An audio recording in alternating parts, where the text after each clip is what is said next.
Hello, my name's Doug Naylor, writer-director of Red Dwarf 10, and I'm going to be talking you through the deleted scenes, why they were deleted. Trojan. We were over by 6 minutes on the Trojan show, so 6 minutes had to go.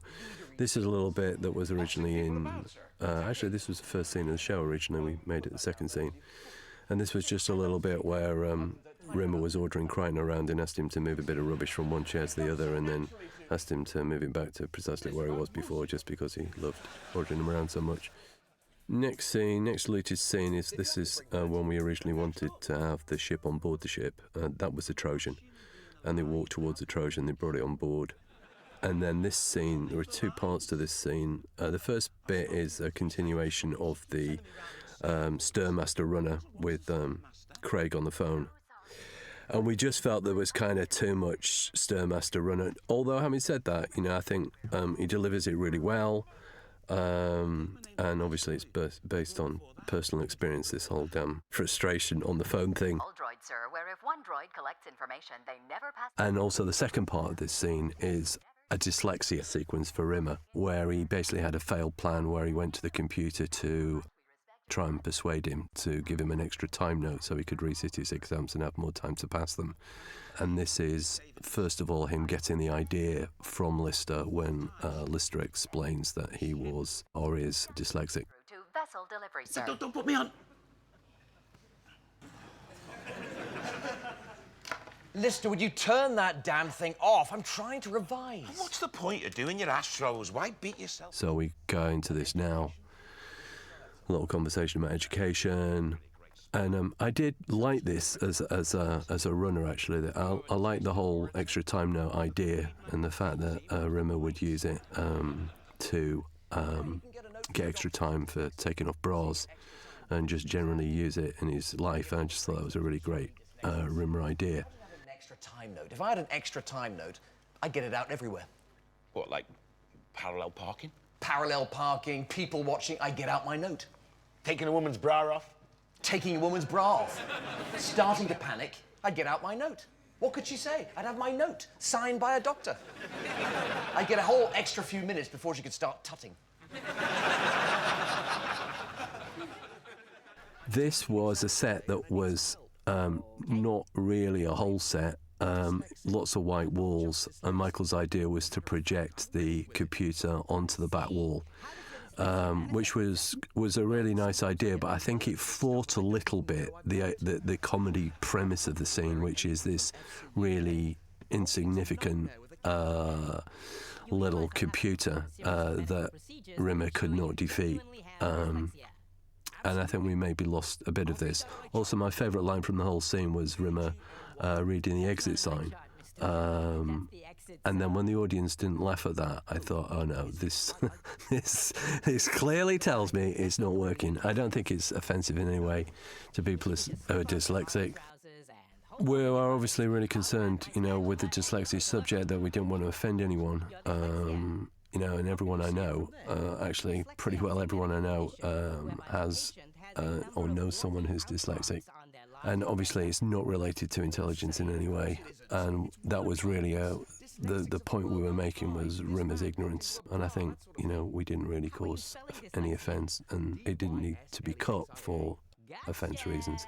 It was purely for story reasons. You gotta be a whole lot smarter, Mr. Rimmer, to outwit this many computer. And this is Kerry Shales, who played a number of voices throughout the series. Absolutely brilliant voice guy. Absolutely phenomenal.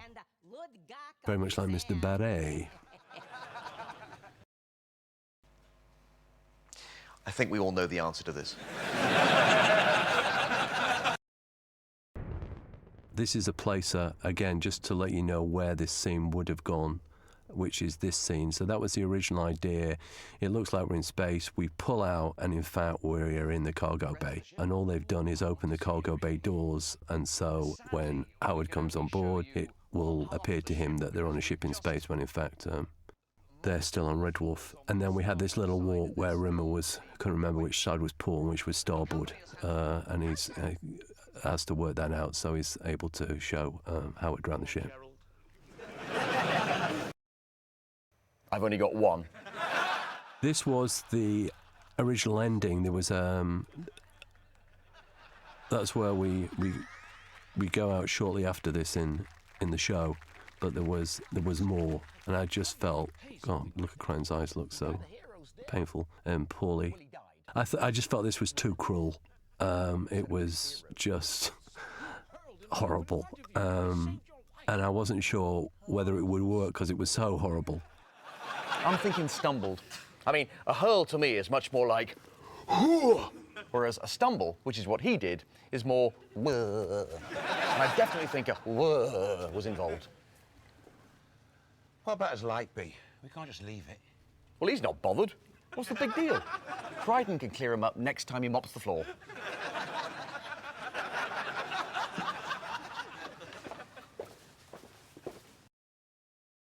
This was a little scene just following Lister discovering his car had been flushed out into space.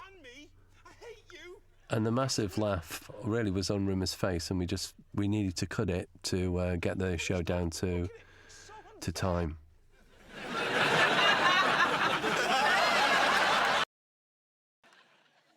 This is a longer version of the scene that's actually in the show.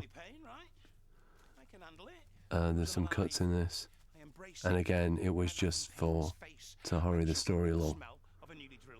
Craig, of course, was absolutely lovely and wonderful, but so it was the timing and story reasons that it went. And of course, Kerry Shells was the dentist as well as the doc. Without anaesthetic. I say, come on, bring it on. Let the drilling commence. Your hologramic unit can be shut Oh, down this is now. pre. This was a little bit that was cut out of the scene after Lister got flushed out into space. It's a real head scratcher, sir. No question. And we did a reshoot of this and did it rather quickly at the end of the shoot. And I was never crazy about that camera angle. I didn't think it cut particularly well. And again, we didn't really feel we needed it, so we trimmed it. Celsius. What's that in Fahrenheit? That is really, really hot, sir. Boys dancing, which is just a placer.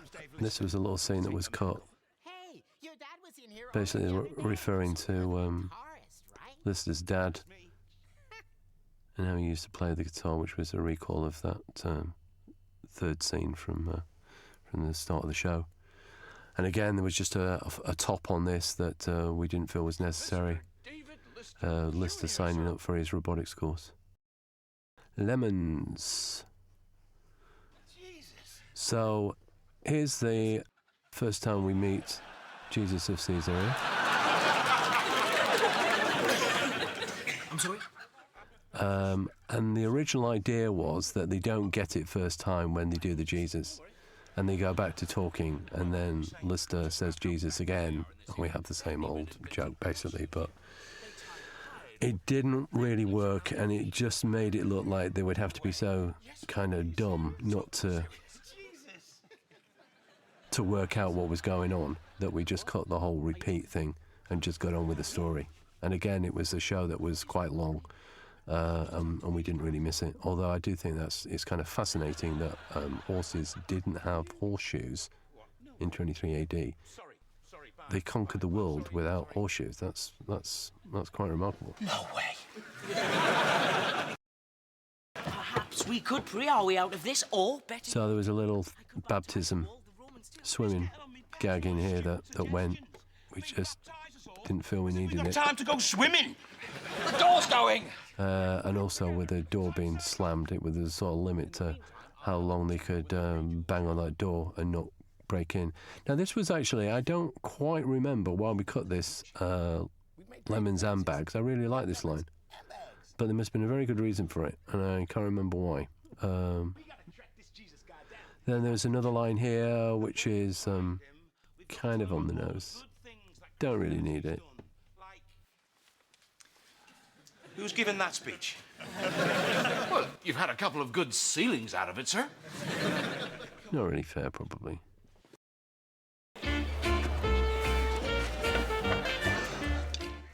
This is a montage looking for Jesus Caesar here.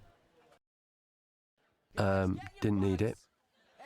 Just gone on with the story instead. And this is a much longer version of the bag scene, but basically once he appears and you've got the bag reveal, then the joke's over. We don't need to do any more really.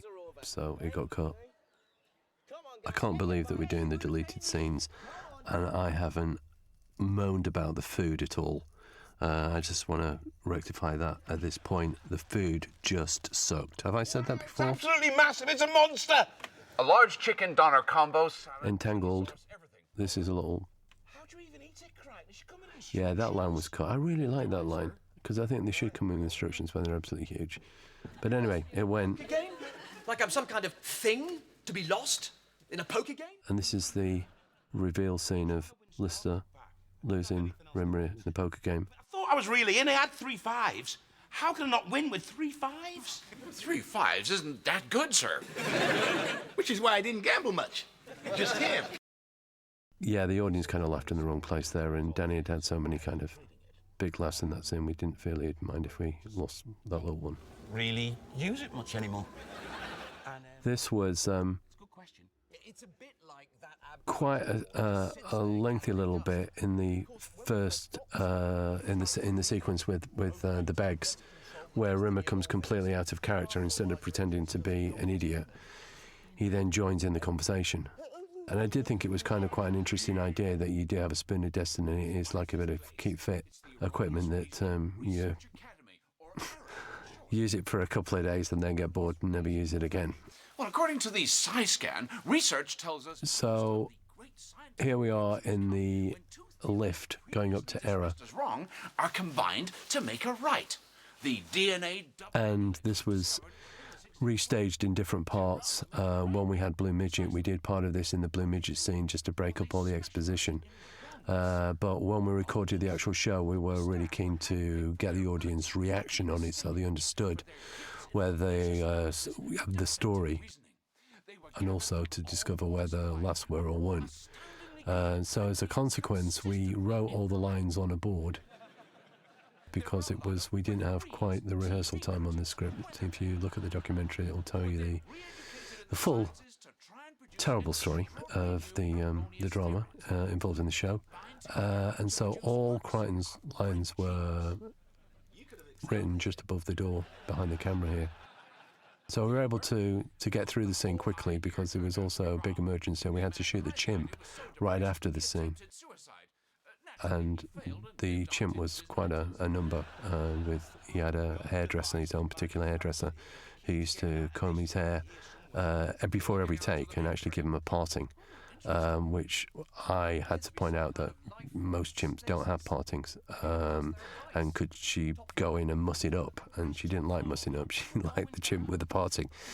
So we spent a lot of time with that chimp and his hair. But anyway, we were in a big rush to record the chimp, so we had to really kind of power through this. Just so, as I said before, the audience could understand the story. Just in passing, though, I have to say, I think one of the great successes of the series was the decision to bring the audience back, and just so helpful in terms of letting us know what works, what doesn't work, and they were just so supportive throughout the whole shoot. And there are the cards. There won't be air. And this was a little bit, it just slowed the story down, talking about Kachansky. It's air because I know it isn't. I know it. Say it is. Do you think it might be? And again, it was, we need to get on with the story, really. So it went. There's no way. But if it is, and I get out of this groinal exploder, I'm going to be a whole different... Just Lister talking about, because obviously there was more of a Kachansky thread originally conceived for the series, which didn't make it. She's got to look at the big picture. And okay, she may not be 100% happy about it, but too bad. We have to start breeding. That's a great argument, bud. Put it to her just like that. Yeah. Sacrifices have to be... Yeah, it's a shame, because Craig really delivers this really well. It's just we are dying to find out what's in that safe. And also, this again was a show which was quite a few minutes over, so things did have to go. And there was a chimp, and here he is again. So you can see that hair's come back.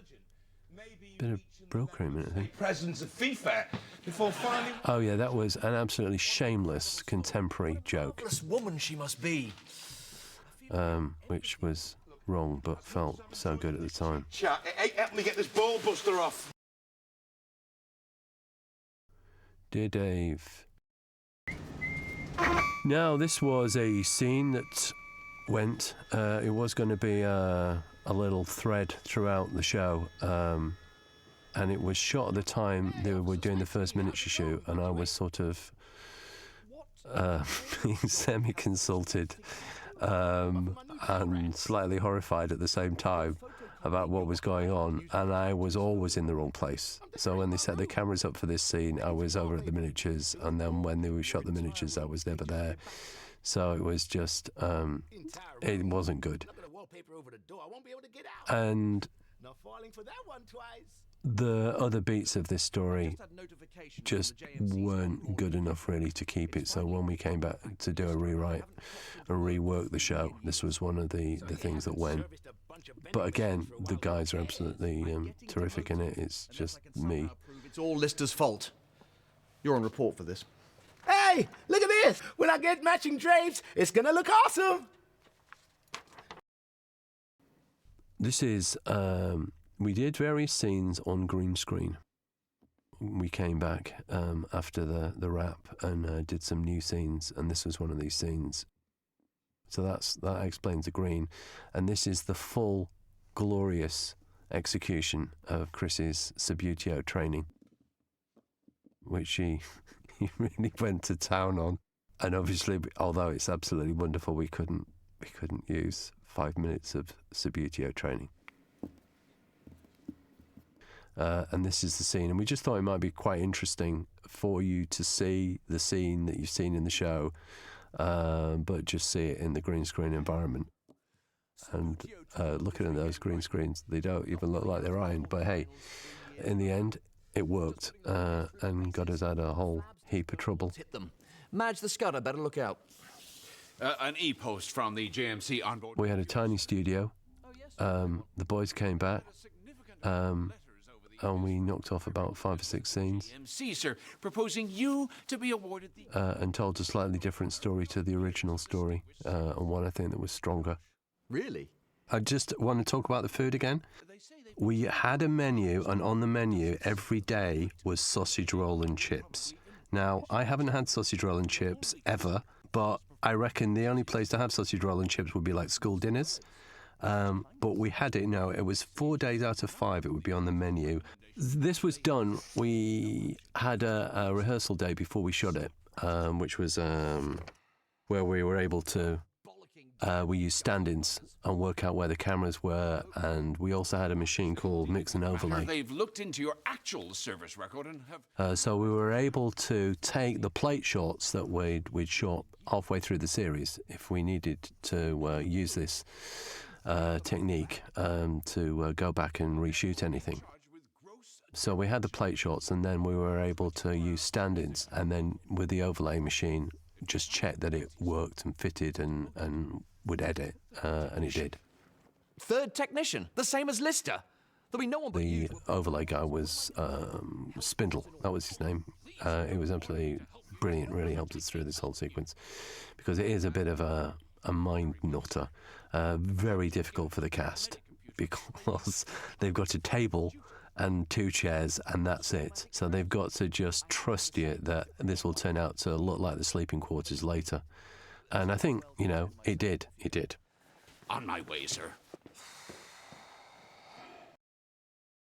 This was a scene in the very first version of Dear Dave when, in fact, this is the very first thing I wrote for Dear Dave, when I thought it was going to be the boys just going through mail and having this kind of extended conversation. Scares. You? Besides me. And I only didn't have scares because I was always very careful. And I was really kind of confident that that was going to work, and I was wrong. And in fact, I remember showing Rich this scene, going, what do you think of this? I really think this is going to work. And he was always very meh. He didn't really do it for him. and I was... I thought he was wrong, but he wasn't. I mean, I quite like I do like the mechanics line. Have you seen their car mechanics keyboards? They are just unbelievable. But behind closed doors, she was dirtier than a car mechanic's keyboard. So what happened? Well, she like... And then this just felt like we'd done... I mean, in retrospect, this is not at the time, of course. In retrospect, it felt we'd kind of done this before and better. There were shepherds everywhere. Look, we're not talking near misses. And then we kind of... I quite like the... going into the womb and forgetting why you came in. And then there's the contemporary reference at the end, which you always know you're slightly in trouble if you're doing contemporary references. You shouldn't. In Red Dwarf, that is, you shouldn't be doing them really. But as the last remaining male in the universe, the human race is relying on your ability in this particular department, is it not? But boys, again, absolutely terrific. You know, it's really a bunk scene, really, isn't it? As they're sitting at the table. Of the responsibility, the weight of the whole survival of a whole species on your two little nuts would make most guys... So anyway, this didn't really lead anywhere, so we pulled it out when we made more of a big deal of the dispensing machine, because that wasn't in the first version. When your sperm were young and goofy, when they were out every night, frolicking and free. You've got old sperm now, Listy. They're not so sprightly. They swim into a womb and can't remember why they came in. Yeah, there it is. They know what they're doing, who they are, where they're going. They have to stop every 5 I'll use that again in something. So don't tell anyone that gag, so I can use it. What's your point? My point is, maybe this is a sign. You've got to make a new start, find a new woman, and turn her pea stick blue. Yeah, maybe. You know what? This is useless. I'm just not going to find it.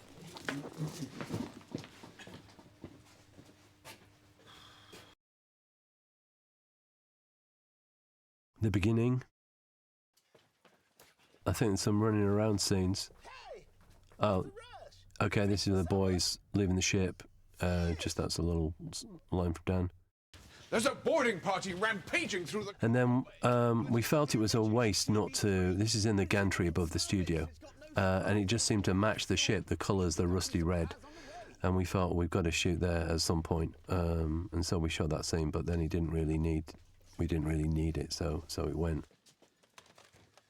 And this was a taking off scene.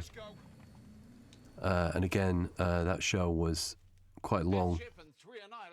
Yeah, here's a continuation of it. Death ship annihilators? Why can't they call their ship something nice? So it was better really to just get on with the story. It's, you guys, you know, okay, it laughs, but the show was long. We needed to cut stuff, and we felt that there was better stuff than this. I need to do a number 2 in the Toilet of Terror. Question, can we stay ahead of them? Only if we have enough fuel, sir. 2, maybe 3 hours. Asteroid field, 80 clicks west. Maybe offer some cover. We can't fly into an asteroid belt. We'll wind up holier than the Pope's string vest. An asteroid belt is mostly made up of meteoroids, sir. This was supposed to be the drive room, but we didn't have the drive room because the drive room had been changed into Blue Midget. So that's actually the drive room disguised. And we had a choice where we could only use one of the sets for the audience. And most of the scenes in the beginning are set aboard Blue Midget, so obviously we kept Blue Midget. But to tell the story for the audience and to gauge where the laughs were or weren't, we explained to the audience that we were actually in the drive room, and as a consequence of that, they would see the scene, and there was no need for Robert to know his lines, so he actually read the entire scene from a script, which worked way better than you would expect, because he really read it with some welly. And there's a couple of really glorious moments when Danny forgets his line. That comes up in a little while, and he's able to go across and show him his line by showing him his script. Now, would you like a... And the advantage of doing this was the audience understood the story, so they could follow the rest of the show. We found out where the laughs were. It didn't seem to make the slightest bit of difference that Rob was reading from his script. So that was all fine. And of course, obviously, you've seen Crichton for the first time ever wearing reading glasses, which is, I think, a first. So although technically is not a deleted scene in the normal way, because obviously this scene was then re-recorded, but we knew where the laughs were, and we were able to duplicate the laughter that it got originally. Here we go. Here he comes across, points out his line. There you go, Dan. And the audience, you know, they kind of enjoyed the weirdness of this, I think. And we just didn't have the time, the money, or the space to have a Blue Midget and a drive room.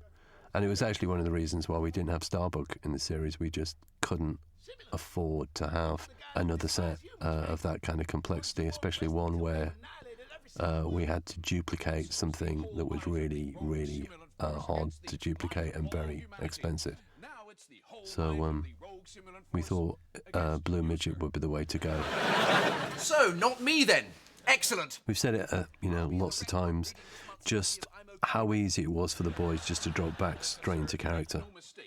There was just no problem there at all. I mean, it was sort of took them about 10 minutes, and then they would, and it didn't really feel like we'd been away any time at all. And it was the same with Back to Earth. This was, I think, easier than Back to Earth because we had proper sets. It was 30 minutes, made a huge difference that we were able to tell us kind of 30-minute stories, that we didn't need to break up a story. And the guys were just brilliant, I thought, throughout. And it was just, you know, a real privilege to work with them.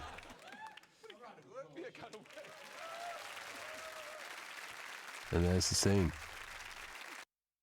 Closing titles here are obviously an attempt to duplicate the old closing titles, except we didn't have motion control.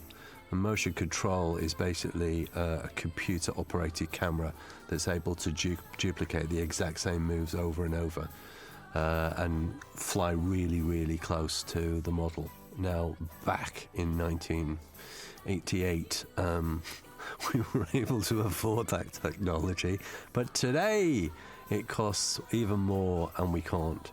So we attempted to do this with Dean Thrussell running around the studio, avoiding lights.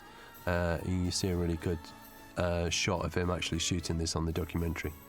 And that's it from me. Thanks for listening, and bye.